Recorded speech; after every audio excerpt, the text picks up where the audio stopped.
Hey guys, how's it going? We are back again with chapter 3, and in this case, we are looking at section 3.2, where we go further into depth of some of the characteristics of the types of angles that we've been learning about when we were talking about parallel lines and transversals and things such as that. So, in this lesson, we're going to go ahead and use theorems to determine the relationship between specific pairs of angles, and we're also going to go ahead and use algebra to find some angle measurements. Okay, so let's go ahead and talk about a few of the characteristics and descriptions of corresponding angles. Okay, so the corresponding angle postulate.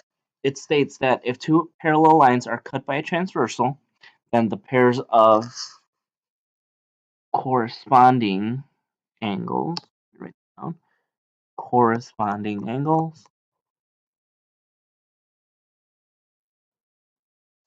are congruent, meaning that their measures will be exactly the same. Okay, so we would say that angle 1 and angle 2 are congruent. Okay, this again, remember, this is our transversal T. It's cutting right through those two lines, and in this case, they are perpendicular. I'm sorry, parallel, not perpendicular. They are parallel, which is shown by those two little arrows there on those lines. Okay, so those two parallel lines are cut by a transversal, and those two sets of angles that I have there, 1 and 2, are corresponding angles. Excuse me. So, what does that mean? Well, let's write a little side note here. To kind of abbreviate this, we are saying that if parallel lines, so if we have a set of parallel lines, then corresponding angles are congruent. And that is our little symbol right up here that means congruent. Okay, so that is our symbol for congruent. All right, so in this case, if we had to describe this a little bit, we would say that angle 1 is congruent angle 2. Okay, so that is for corresponding angles. All right, very similar. We're going to do similar procedures here with alternate interior angles. So let's go ahead and see what we can figure out from there. So this postulate states that if two parallel lines are cut by a transversal, then the pairs of alternate interior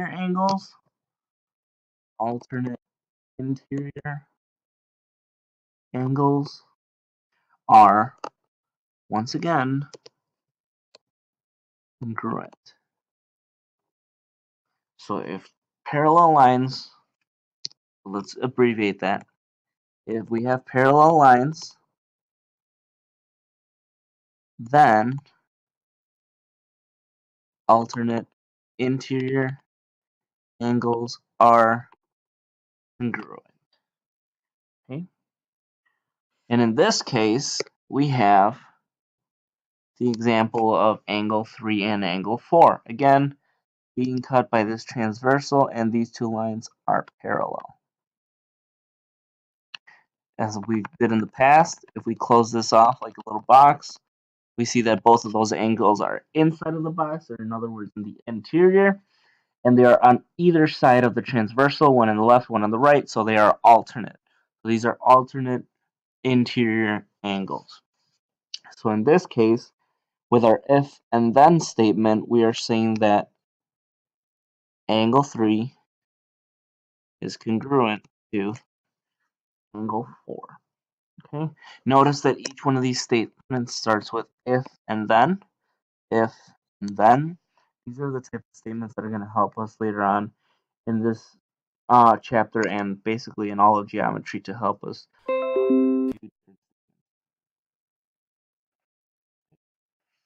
Alright, so let's talk about consecutive interior. In other words, same side interior. I think that was a little bit better of a definition or way of remembering this type of angle. So I'm going to go ahead and cross out consecutive, and just call this same side interior angles. All right. This one says that if two parallel lines are cut by a transversal, then pairs of same side interior angles are, in this case, not congruent, they are supplementary.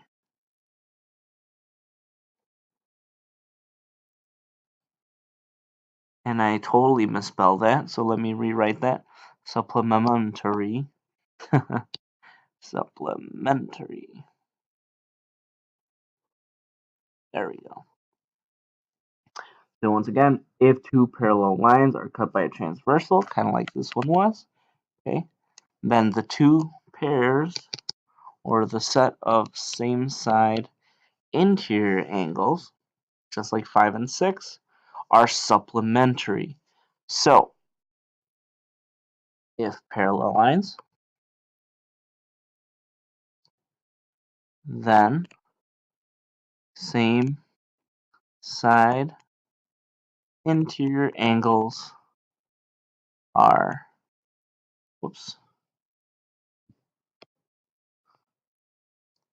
supplementary. There we go. So if parallel lines, then same side interior angles are supplementary. Okay. And the reason why I'm writing these little smaller statements on the side that gives us a more abbreviated version of the actual postulate is because those are going to be our justifications when we are trying to prove certain things or prove certain characteristics.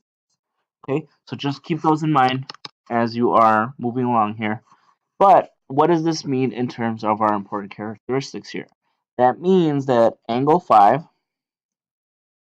in other words, actually the measure of angle 5 plus the measure of angle 6 will equal 180 degrees. Remember, what it means to be a supplementary is two angles that will add to be 180 degrees. All right, moving right along, we're going to go ahead and take a look at alternate exterior angles. And this postulate states, very similar to the others, that if two parallel lines are cut by a transversal, so if parallel lines are cut by transversal, then the pairs of alternate exterior angles are, and just like earlier with interior angles, they are congruent.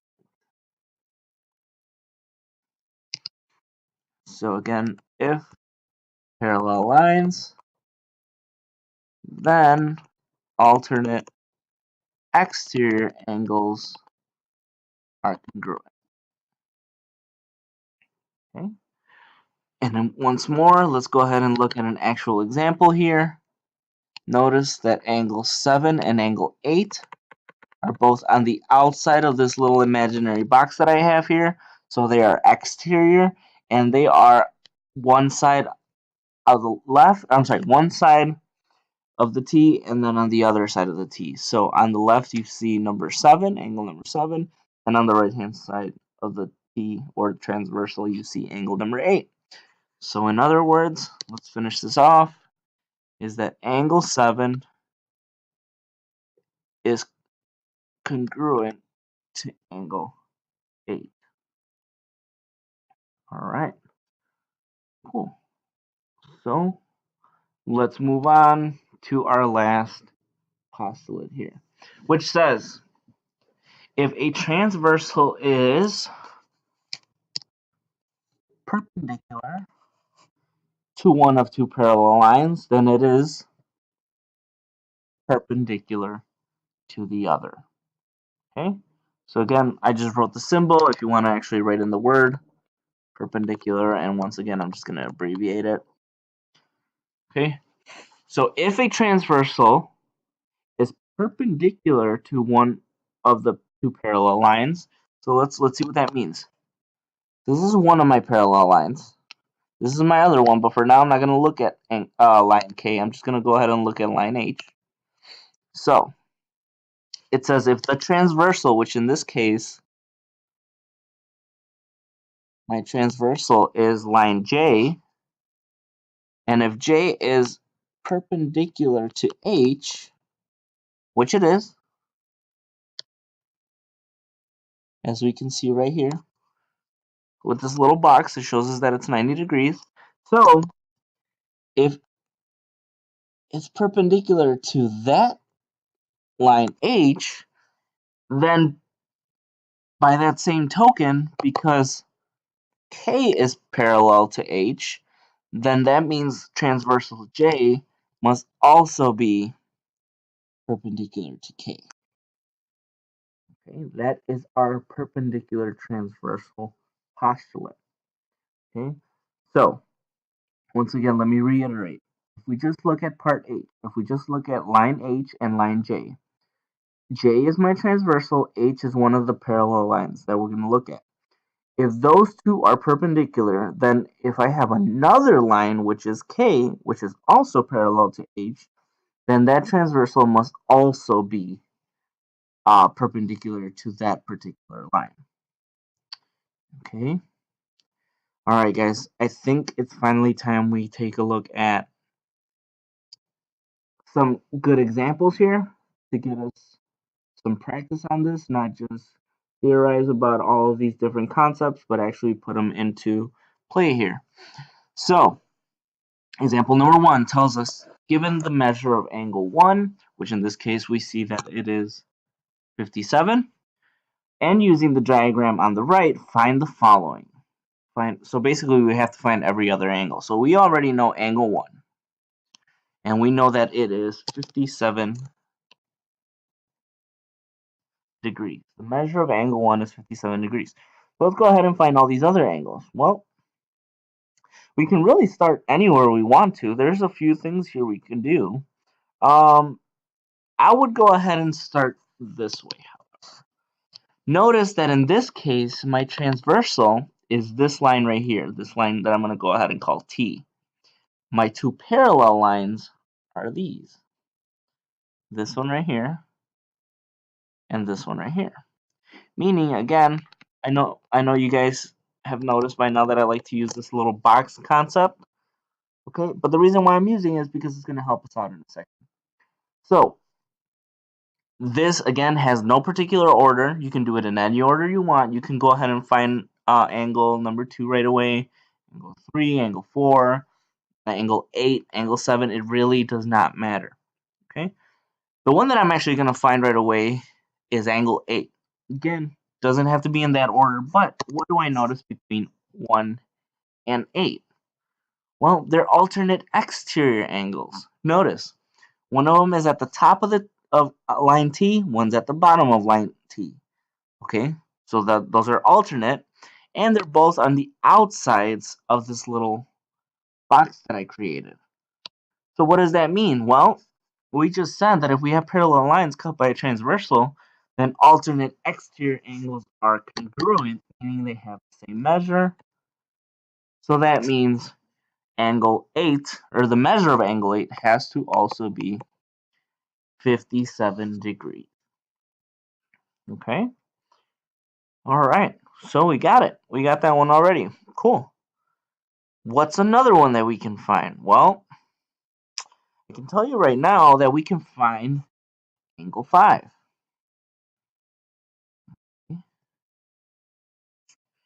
By two different explanations. I'm going to give you my first one. The reason why I know that angle 5 has to be, let me go ahead and write it down, it has to be 57 degrees. Well, you might be saying, well, how do you know that? Well, two different reasons. Because angle 1 and angle 5 are what kind of angles? Well, they're on the same side of the transversal. They're on the top part of the transversal. And notice they are also both on the left side of each other corresponding parallel lines. So guess what? They are corresponding. And like we said earlier, corresponding angles are congruent, meaning that they have the same measure. Now, if you didn't want to take that route, how about this as an explanation? Angle 5 and angle 8 are a very specific type of angles. Okay, there's two lines that intersect and they create both of those angles on either side of them. Okay, those are called vertical angles. And vertical angles are always the exact same measure, which in this case means that measure of angle 8 must be exactly the measure of angle 5. And sure enough, they do match. They're exactly the same. Again, you might be going about this totally different. However, I think those are two good explanations as to why those angles are what they are. All right, so we have three different angles solved right now. There is one more that I can find, and I'm actually going to go ahead and find this last one, and then I'm going to make you guys do the rest of them. So, to kind of explain a different concept here, I'm going to go ahead and find what angle 2 is. And I'm going to tell you right now that angle 2 and angle 1 make what kind of angle? Well, those two angles combined make what's called a straight angle, meaning that actually these two, angle 1 and angle 2, are supplementary, which means they add up to 180. Well, okay, let's figure that out then. If the measure of angle 1 plus the measure of angle 2 equals 180, well, wait a minute, I already know the measure of angle 1. It's 57.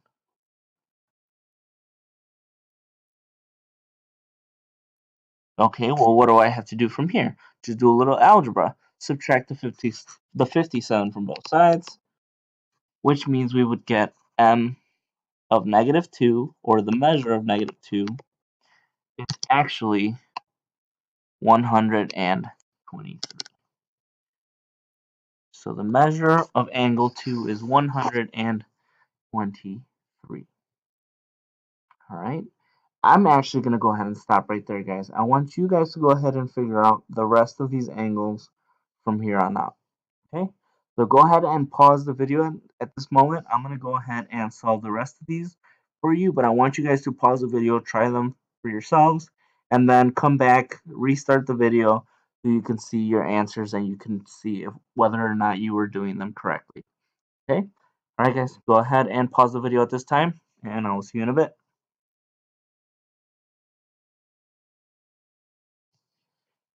All right, guys, so I'm going to go ahead and write the remainder of these answers here. So angle number 3, the measure of angle number 3 was 123.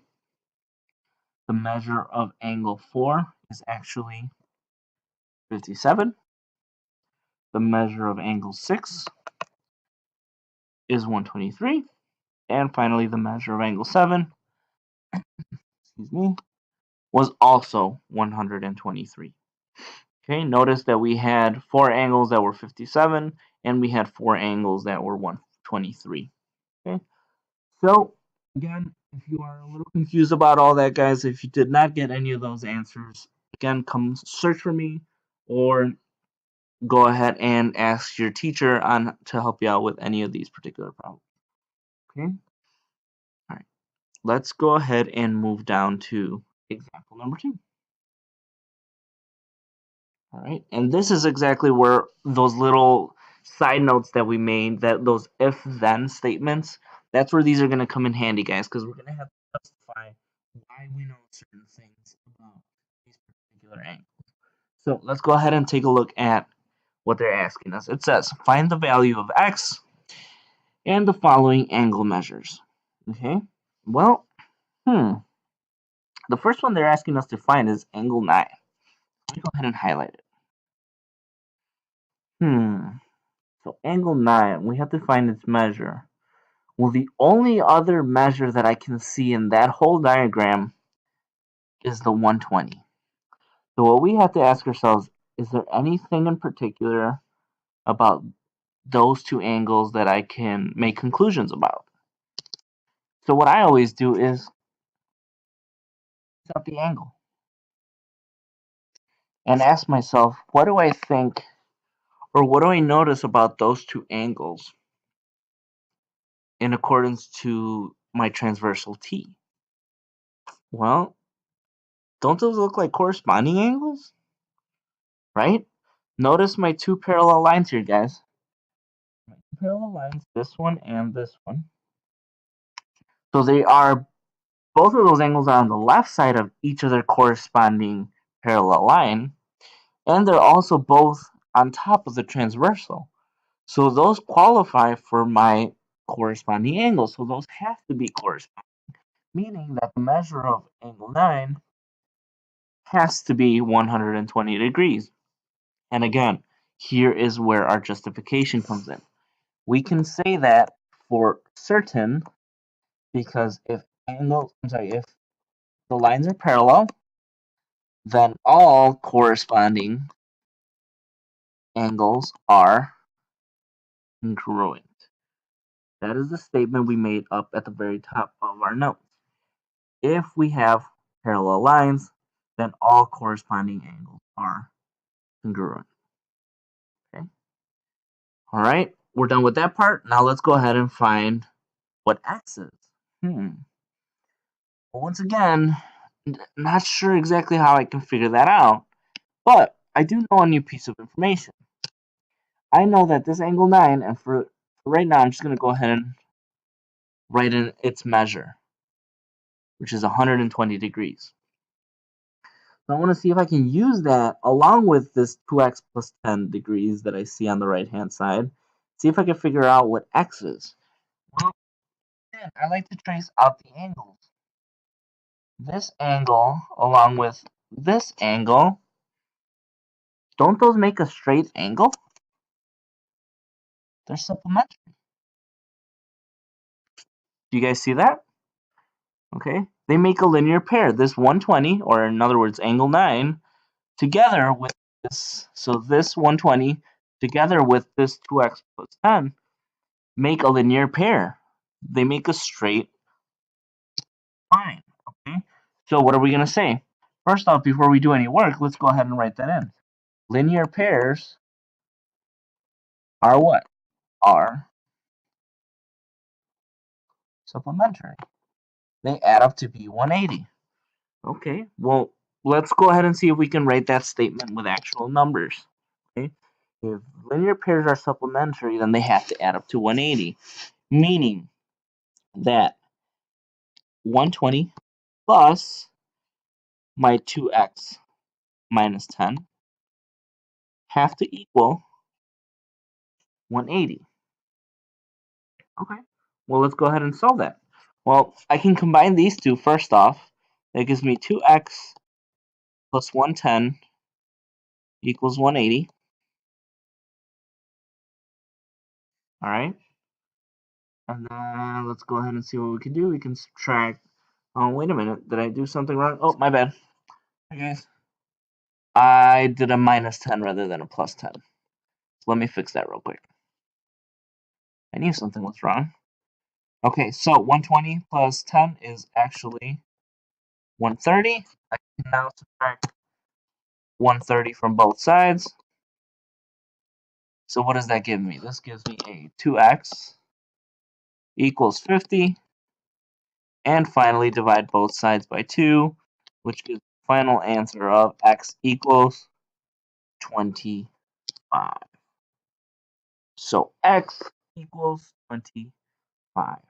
And again, guys, remember, whenever you're solving anything like this, remember that you can always go back and double check your work. If you were to substitute that 25 back into the x, you would get 2 times x, or in other words, 2 times 25, which would be 50, plus another 10, so 60 overall. And then you can ask yourself, does 60 plus the 120, which were the two linear pairs, do those add up to 180, or are they supplementary? And in this case, yes. Yes, they are. Okay. All right, guys, let's go ahead and take a look at number 3. I want to go ahead and have you guys try this one on your own. Remember, one of the things that was not at the very top of your notes, but that you can also consider is vertical angles, guys. Remember that vertical angles are always congruent. Okay, so why don't you guys go ahead and try this out. I'm going to stop the video here, and then you guys can go ahead and try it on your own.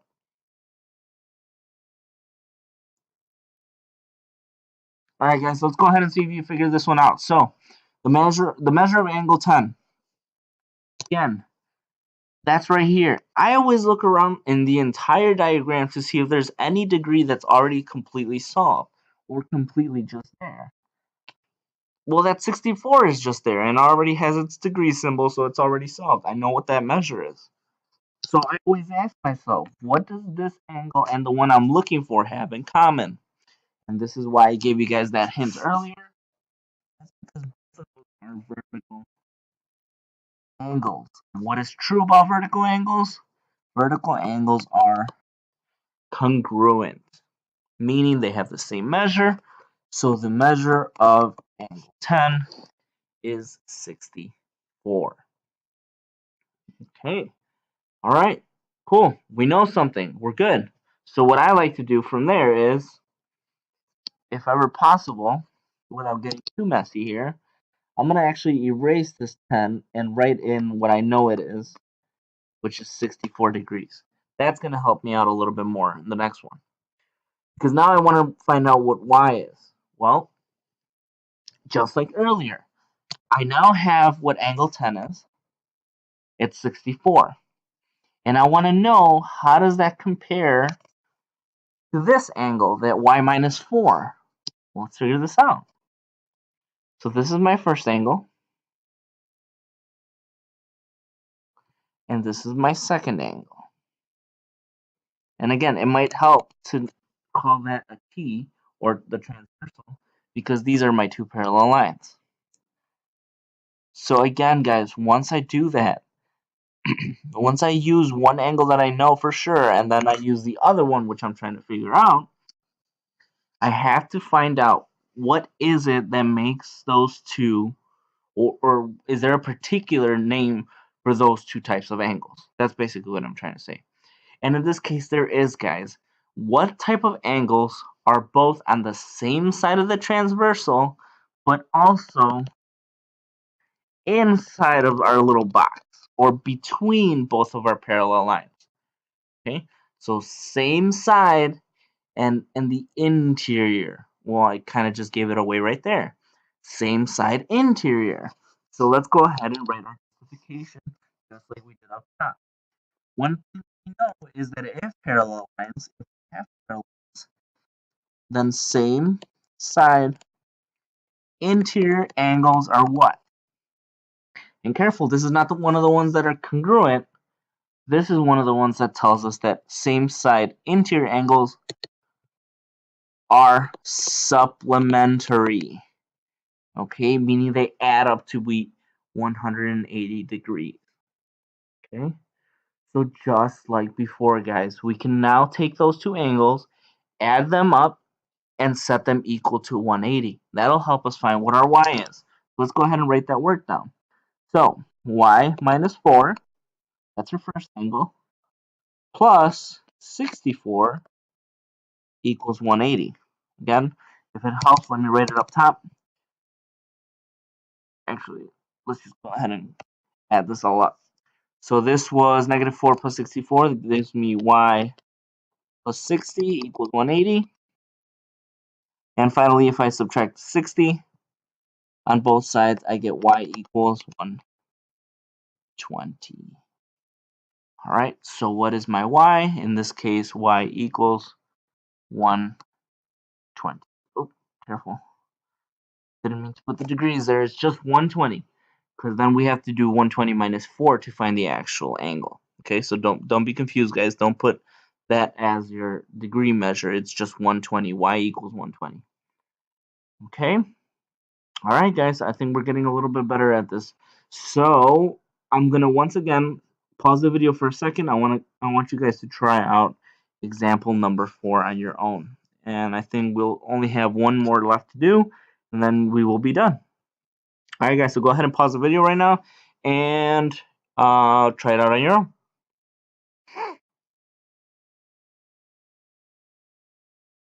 All right, guys, so let's go ahead and go through this one real quick. Well, first off, notice that I have my two parallel lines here, okay? And I have my transversal T. Well, okay, well, my transversal here is telling me a few things. Let's figure this out. So first off, we know that this is perpendicular. Okay? Okay, well, there is a postulate that we just learned about that talks about perpendicular lines. It says that if that line is perpendicular to this line, then it must also be perpendicular to this line because these two lines are parallel. Okay? Those two lines are parallel. All right, well, what does that mean? That means that this right here creates a 90-degree angle as well. Okay? All right, so that is one of the justifications that we can have to find z. So let's see, how exactly did we write it at the top? We wrote that, let's see. Oh, actually, why don't we do this first, guys? I think this will be a little easier for you guys to understand, since you guys might be learning this for the first time. What kinds of angles are those? This one and this one? Well, those are vertical angles. So because vertical angles are congruent, then this must also be 90 degrees. Okay. That must also be 90 degrees. Okay. And finally, to find z, which was a little bit more challenging, but I think now you guys are going to be able to see it. Well, if we know that this is 90 degrees,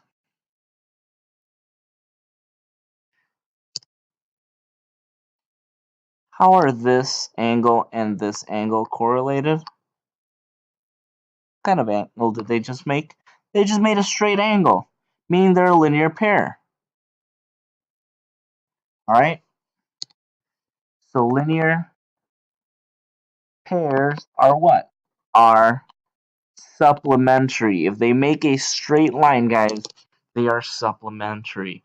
So I can add those two angles, that 90 plus the 2z plus 10, and that should equal exactly 180 degrees. So let's go ahead and do that. So 2z plus 10 plus my new angle, which is 90, will equal a total of 180 because they are supplementary. I can combine these two, so this is 2z plus 100 equals 180. If I subtract 100 to both sides, I'm going to get, 2z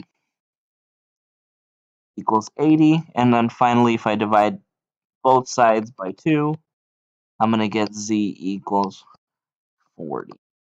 So z equals 40. And again, guys, if you want to double check it, you always can.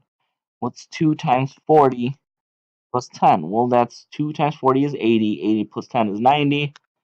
So this angle here is 90, which makes sense because if this is perpendicular, then this should also be perpendicular, which means 90 degrees. All right, guys, I think we're almost at the end here, so let's just go ahead and finish strong here with this last set of problems. So it says line AB is parallel to line CD, and AC is parallel to line BD. So find the following measurements. Okay, cool. Let's go ahead and do it. So, first off, what are some that we already know? That is one that we already know, guys. Okay. Well, I'm going to do actually something a little crazy. I am going to completely forget about this right here. Let's cut that off for a second. And again, you do not have to take this approach, guys. I'm just showing you one method that you can definitely use to help you out. If I cross that out for a second, guys, well, I have my two parallel lines. I have this one and this one. And this line BD is technically like my transversal. Okay, well, that's going to help me out because now, again, if I close this off like I've shown you in the past, this angle 100 is in the interior. So what are some types of angles that I know include the word interior? Well, definitely alternate interior. And the angle alternate interior to that one would be angle 4. So that means what's true about alternate interior angles? Alternate interior angles are congruent, meaning angle 4 is also 100 degrees. Okay, awesome. Now, what do we know? Well, let's see. We know that angle 4 is 100. And if this is 100, well, let's see. What do these two angles make? That 100 degrees and this angle 3, those just made a linear pair. That means both of those have to add up to 180. So if I already have one chunk that's 100, then the other piece must be 80. So angle 3, 80 degrees. So once again, I always like to cross out the number here and put the actual measure. So if this is 80 degrees, now this angle and this angle, how are those two related? And I hope you guys are saying that those two are vertical angles, and you would be right, which means that those two have to be the same degree. Okay, once again, I'm going to cross this 6 out, and I'm going to write in 80 degrees. All right, so now this is what I'm going to do. I suddenly just kind of erased line AC. How about if now, to find the rest of my angles, because the other angles that I need are 1, 2, and 5, how about if now I cross this one out?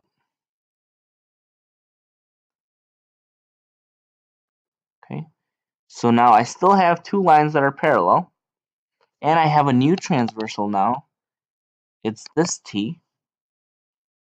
Go ahead and stop the video right now and try the rest of these on your own. I want to see if you can get them, and then in about a few seconds, go ahead and restart the video or press play again, and then check your answers.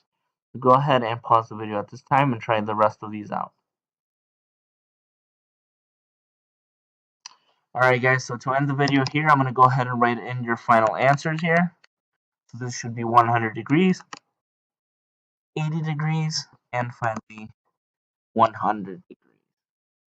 Alright guys, I think that's going to be it for today. Again, if you for some reason are still having trouble with this, guys, please make sure you seek out some help. Make sure you guys ask any questions that you might have, either to myself or to any of your other math teachers that you might have, and they should be able to help you out. Alright guys, have a good one, and I will see you next time. Bye.